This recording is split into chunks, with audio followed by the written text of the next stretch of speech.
That's all. And we needed it too. Not every game is going to start like that.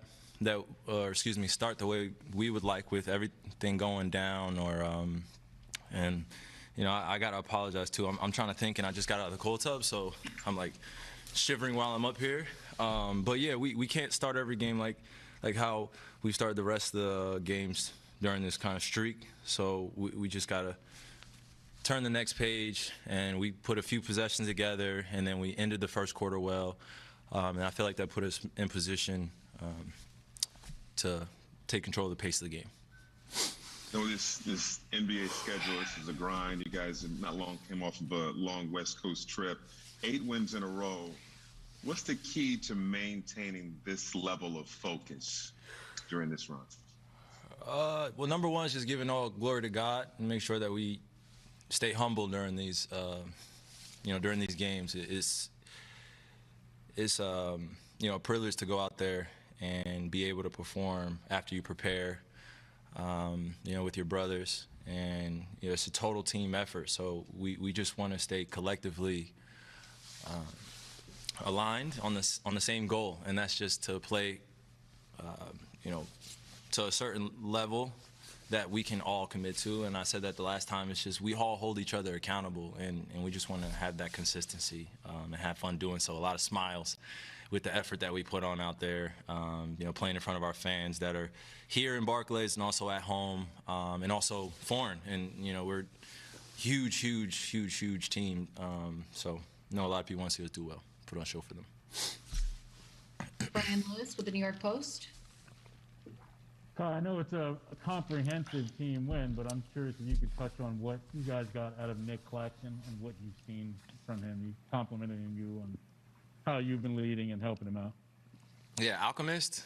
Yeah, the young Alchemist. He's number 33. He's just learning from all of us day by day, and he's been working extremely hard to get back on the floor.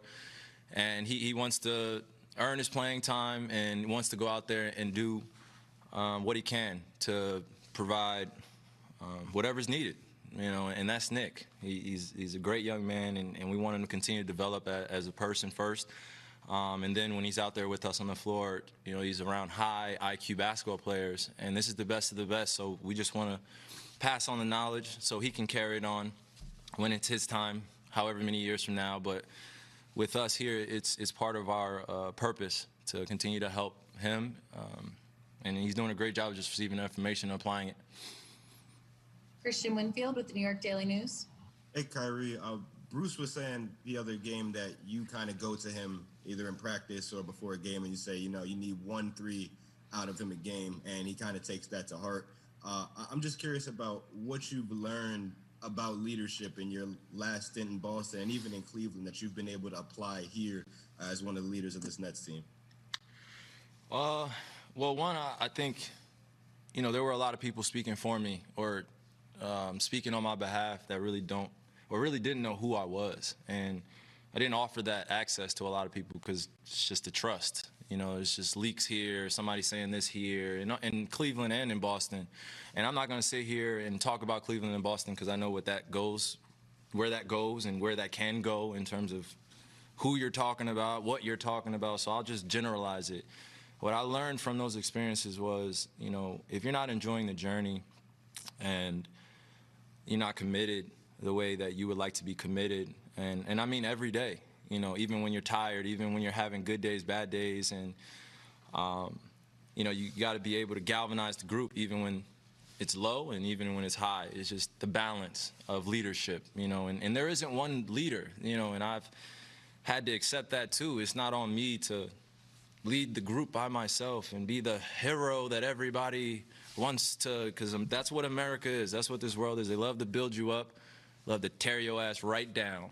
And I'm grateful to be in this position to be able to set a better example now than I did then. And I take accountability for, not necessarily stepping up to the plate or stepping up to the responsibility for my own actions. I had a lot to do with the success and failures of the teams that I was on. I take, my role very serious in terms of that, and I've been able to learn lessons from that to give to others. and that's been the most beautiful part. It's just to learn.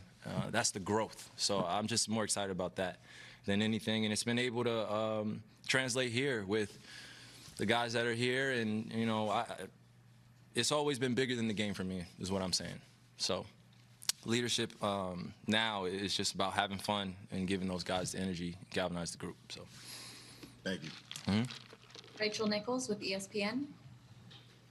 Just to follow up on that, as someone who's watched you in those other places, your comfort level right now is pretty obvious. It's pretty off the charts. What is it about the environment you're in right now that leads you to feel the way you feel?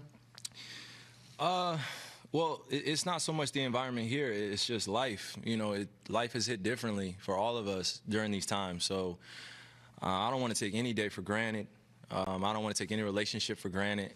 I just really want to see everyone do well in our world and heal, especially during these times when we have just so many individuals losing loved ones. So it's not so much about the game anymore. It's just more of us about caring about your neighbor, your fellow human being, and being there, and then doing your part to make the world go round. You know, I know a lot of people enjoy watching us play and enjoy watching me play, and it's an honor.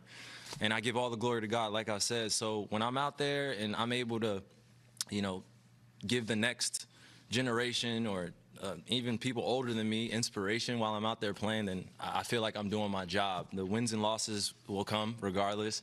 The criticism will come. The greatness will come.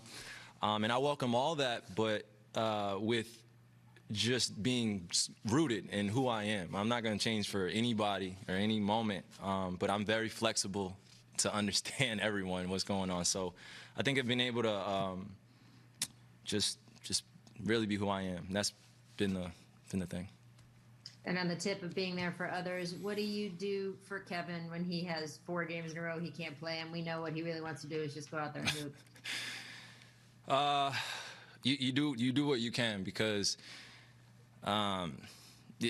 we're hoopers. We're hoopers. We're not just that, but in terms of when we're in this environment, we're pure hoopers. We have grown up playing in the parks, playing in gyms, playing against so many different people, and when we don't get a chance to do what we love, and when your body's not responding the way you would like it to at the point where you would like it to, then you know, you're gonna do everything to get back. So we just want him to stay patient, stay peaceful, and when he comes back, the world will be on notice again. So looking forward to that. Thank you. Malika Andrews with ESPN. Hey, Kyrie. The other day, you posted about maybe wanting to see a change of Kobe Bryant being the NBA logo. You've talked before about how much of an inspiration he is to you, how important he was to you. Why is it a change that you would like to see? Well, number one, I think as a native black man, as a native black king, you know, I think it's part of my responsibility to continue to push our generation, our culture forward.